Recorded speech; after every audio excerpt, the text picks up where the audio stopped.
সংস্কার, বিচার নাকি নির্বাচন, কোন পথে রাজনীতি? কেউ বলছে সংস্কারের আগে নির্বাচন নয়, কারো মত সবার আগে ফ্যাসিবাদের বিচার। কেউ আবার বিএনপিকে সংস্কারের বিপক্ষে দাঁড় করাচ্ছে। বিএনপির স্থায়ী কমিটির সদস্য সালেউদ্দিন আহমেদ বলেন, রাজনৈতিক দৈন্যতার কারণে একটি পক্ষ বিএনপির উপর দোষ চাপিয়ে ফায়দা লোটার চেষ্টা করছে। এসব করে বিএনপিকে ঠেকানো যাবে না, আরো জানাচ্ছেন মাইদুর রহমান রুবেল।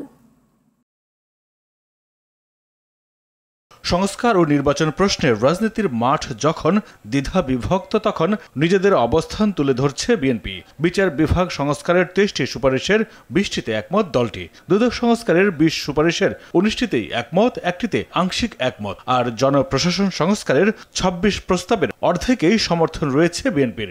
বাকি বিষয়ে রয়েছে মন্তব্য। বিএনপির নীতি নির্ধারণী ফোরামের নেতা সালাউদ্দিন আহমেদ মনে করেন, সংস্কারের দোহাই দিয়ে নির্বাচন পেছানো দুরভিসন্ধিমূলক। 3টি বিষয় সমান্তরালভাবে চলতে কোনো বাধা নেই। কেউ সংস্কার, বিচার এবং নির্বাচন এই তিনটাকে আলাদা আলাদা করে বিবেচনা করছে।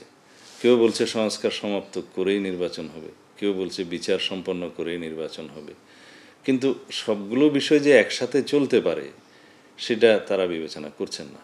বিচারিক কার্যক্রম চালু থাকবে এবং বিচার এমন না যে এই সরকার চলে যাওয়ার পরেও সেই বিচার চলবে না, তা তো নয়।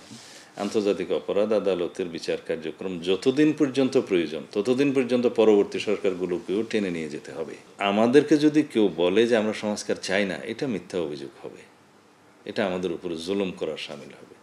আমরা রাষ্ট্র কাঠামোর গণতান্ত্রিক সংস্কারের মধ্য দিয়ে অর্থনৈতিক মুক্তি আনায়নের জন্য এই প্রস্তাবগুলো দিয়েছি জাতির সামনে। তো সুতরাং কেউ যদি বলে যে আমরা সংস্কার চাই না, বিচার চাই না, এগুলো অমূলক অভিযোগ। যারা এই সমস্ত অপপ্রচার করছে এটা তাদের রাজনৈতিক দৈন্যতা, আমি বলবো সেটা রাজনৈতিক অদূরদর্শিতা। শুধুমাত্র অমূলক অভিযোগ উত্থাপন করে বিএনপিকে ঠেকানো যাবে না। বিএনপি খুবই গণমুখী একটি দল, নির্বাচনমুখী দল এবং রাষ্ট্রের সর্বোত্তম সংস্কারের মধ্য দিয়ে জনগণের কাঙ্ক্ষিত সংস্কার অনুযায়ী এই রাষ্ট্রকে একটি শক্তিশালী গণতান্ত্রিক রাষ্ট্র হিসেবে বিনির্মাণের জন্য আমরা প্রতিশ্রুতিবদ্ধ। আমরা সেটা গণ-অভ্যুত্থান আরও অনেক আগেই আমাদের প্রতিশ্রুতি এবং আমাদের সংস্কার প্রস্তাব জাতির সামনে দিয়েছি।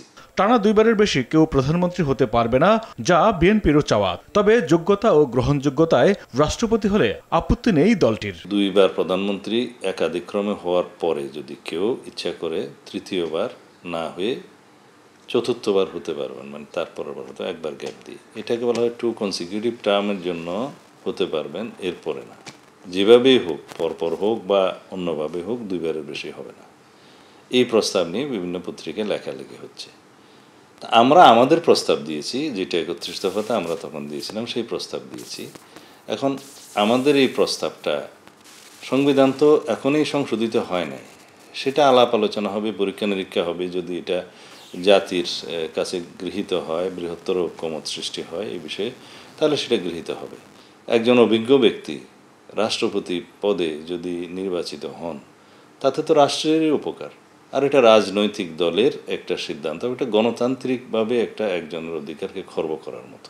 রাজনৈতিক উদ্দেশ্যে অমূলক অভিযোগে বিএনপিকে দোষারোপ করা হলে 1.5 দশক ধরে নির্যাতনের শিকার দলটির উপর জুলুম করা হবে বলে মনে করেন দলটির এই শীর্ষ নেতা। মাইদুর রহমান রুবেল, RTV, ঢাকা।